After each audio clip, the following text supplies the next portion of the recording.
اعوذ باللہ من الشیطان الرجیم بسم اللہ الرحمن الرحیم قال اللہ تبارک و تعالی فی کلامہ المجید والمستغفرین بالاسحار صدق اللہ مولانا العظیم ان اللہ وملائکتہ یصلون علی النبی یا ایہا الذین آمنوا صلوا علیہ وسلموا تسلیما اللہم صلی وسلم علی محمد وعلی آل محمد بعدد کل شیء معلوم لک صلاۃ و سلام علیک یا سیدی یا رسول اللہ۔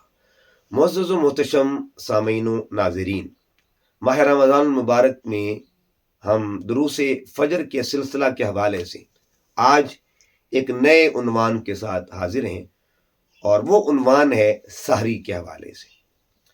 سحری کی عظمت کیا ہے، سحری کی برکت کیا ہے، اور سحری کی احکام کیا ہے۔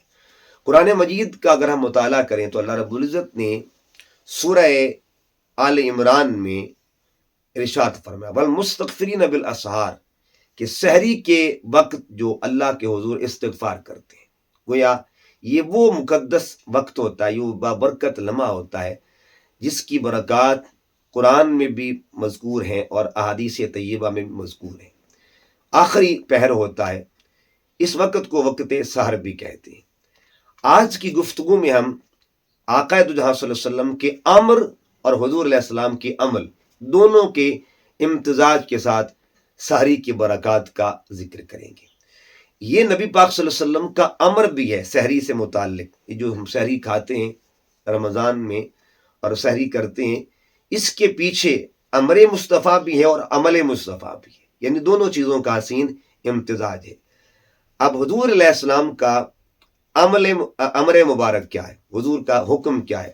بخاری شریف کے حدیث نمبر 1923 ہے، سرکار صلی اللہ علیہ وسلم کا ارشاد، جس کے راوی حضرت انس رضی اللہ تعالیٰ عنہ، آقا علیہ السلام فرماتے تسحروا فإن فی السحور برکہ، سحری کیا کرو، بے شک سحری میں برکت ہے۔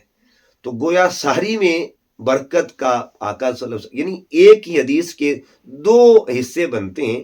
تسحروا اس میں امر ہے، اور اگلے حصے میں فإن فی السحور برکہ، اس میں اجر کا اشارہ ہے کہ اس میں برکت ہی برکت ہے۔ اس کے بعد نبی کریم صلی اللہ علیہ وآلہ وسلم نے سحری کے کھانے کا جو مقام بیان کیا، ویسے بھی انسان کھانا کھاتا رہتا ہے، لیکن سحری کے کھانے کی برکت کیا ہے، اس کھانے کی فضیلت کیا ہے، اس کی اہمیت کیا ہے، اس کی امپورٹنس کیا ہے؟ سرکار صلی اللہ علیہ وسلم کا ارشاد گرامی ہے ہلم الی الغداء المبارک، کہ میرے لیے مبارک غذا لے کے آؤ، یعنی سرکار فرماتے تھے کہ میرے لیے مبارک کھانا لے کے آؤ، مبارک ناشتہ لے کے آؤ۔ تو گویا آقا صلی اللہ علیہ وسلم نے سحری کے کھانے کو بھی مبارک کھانا قرار دیا ہے، ناشتے کو مبارک ناشتہ قرار دیا ہے۔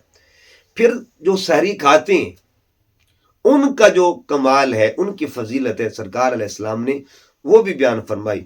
آقا علیہ السلام نے فرمایا ان اللہ و ملائکتہ یصلون علی المتسحرین، کہ اللہ تعالیٰ اور اس کے فرشتے سحری کرنے والوں پہ رحمتیں بھیجتے ہیں۔ کتنی بڑی برکت ہے سحری کی کہ اللہ رب العزت کی ذات اور اس کے تمام فرشتے جو ہیں سحری کھانے والوں پر اپنی برکات، اپنی رحمتیں بھیجتے ہیں۔ یہ مسند احمد بن حنبل کی حدیث پاک ہے۔ اس کے بعد حضور علیہ السلام کی حدیث پاک، سرکار فرماتے ہیں سحری کھاؤ، اگرچہ ایک گھونٹ پانی پی کے سحری کرو، لیکن سحری کرنے کا سرکار نے حکم اور برکت کا حکم دیا ہے۔ اب بات یہ ہے کہ کیا سحری کے بغیر روزہ ہو جاتا ہے کہ نہیں؟ یہ بات یاد رکھیں، سحری کے بغیر روزہ ہو جاتا ہے روزہ، لیکن سحری کا مقصد یہ ہے کہ وہ جو سنت کی برکات ہیں وہ اس سے بندہ محروم ہو جاتا ہے، برکات سنت سے محروم ہو جاتا ہے۔ شرعی نقطہ نظر سے بندے کو روزہ سحری کے بغیر بھی ہو جاتا ہے۔ اب ایک اور حدیث پاک ہے کہ حضور علیہ السلام کی حدیث پاک ترغیب و ترہیب میں یہ حدیث نقل ہے۔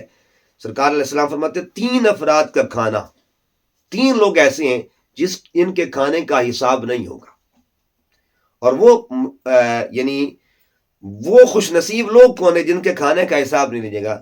آقا فرماتے ایک وہ بندہ جو سحری کھاتا ہے، اور ایک وہ بندہ جو افطاری کرتا ہے، تیسرا وہ مجاہد ہے جو جہاد کے دوران کھانا کھاتا ہے اللہ ان تینوں کے کھانوں کا حساب نہیں لیتا۔ اب جو چند مسائل ہیں سحری کے حوالے سے، اور وہ مسائل کیا ہیں کہ جو سحری ہے ویسے اس کا وقت جو ہے وہ نصف رات سے شروع ہو جاتا ہے، سحری کھا سکتے ہیں نصف رات میں بھی سے، آدھی رات سے اس کا وقت شروع ہو جاتا ہے۔ ملا علی قاری رحمۃ اللہ تعالیٰ علیہ نے اس کی وضاحت فرمائی ہے، لیکن اس میں ایک بات یاد رکھیں کہ سحری میں تاخیر جو ہے وہ افضل ہے، یعنی آخری لمحے جو سحری بند ہونے کا ٹائم ہوتا ہے اس وقت سحری کھانا افضل ہوتا ہے۔ حضور علیہ السلام کی حدیث پاک سرکار علیہ السلام نے فرمایا کہ 3 چیزوں کو اللہ تعالیٰ نے محبوب رکھا ہے، اللہ 3 چیزوں سے محبت فرماتا ہے۔ ایک ہے افطار میں جلدی، اس کو اللہ پسند کرتا ہے، ایک سحری میں تاخیر، اللہ تعالیٰ اس عمل کو پسند فرماتا ہے، اور نمبر 3 نماز کے قیام میں ہاتھ پر ہاتھ رکھنا، اس کو اللہ تعالیٰ محبوب رکھتا ہے۔ تو یہ تینوں اعمال جو ہیں وہ اللہ تعالیٰ کے محبوب ہیں۔ اب جو خاص چیز ہے کہ سحری کا معاملہ وقت کے حوالے سے بعض لوگ جو ہیں اذان اور اعلان ان دونوں کے درمیان ایک تنازع جو ہے وہ اس پہ بات کرتے ہیں، تو لیکن یہ مسئلہ جو شرعی مسئلہ ہے کہ جو سحری کا وقت ہے اس کا تعلق اذان سے نہیں ہے بلکہ وقت سحر کے ساتھ ہے۔ یہ دیکھنا کہ وقت سحر کب ختم ہو رہا ہے، یہ نہیں دیکھنا کہ اذان کب شروع ہوگی۔ وقت سحر جب ختم ہوتا ہے اس کے ساتھ ہی کھانا پینا ختم کر دیں، بند کر دیں۔ یہ یعنی روزہ رکھنے اور افطار کا جو معیار ہے وہ وقت ہے، ٹھیک ہے جی۔ وقت کے ساتھ جو ہی وقت ہو جائے گا تو آپ نے اس وقت سحری بند کر دینی، کھانا پینا بند کر دینا، اذان کا انتظار نہیں کرنا۔ بعض لوگ اذان کے آخر تک بھی لگے رہتے ہیں، تو یہ مناسب اور جائز نہیں ہے، لہٰذا یہ قابل غور عمل ہے۔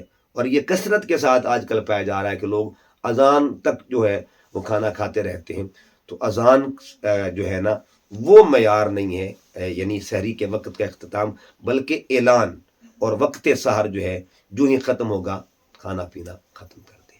اللہ رب العزت کے حضور عرض گزار ہیں اللہ تعالیٰ ان معروضات کو اور یہ جو چند گزارشات جو کہ فہم دین کے حوالے سے کی، اللہ اپنی بارگاہ میں قبول فرمائے۔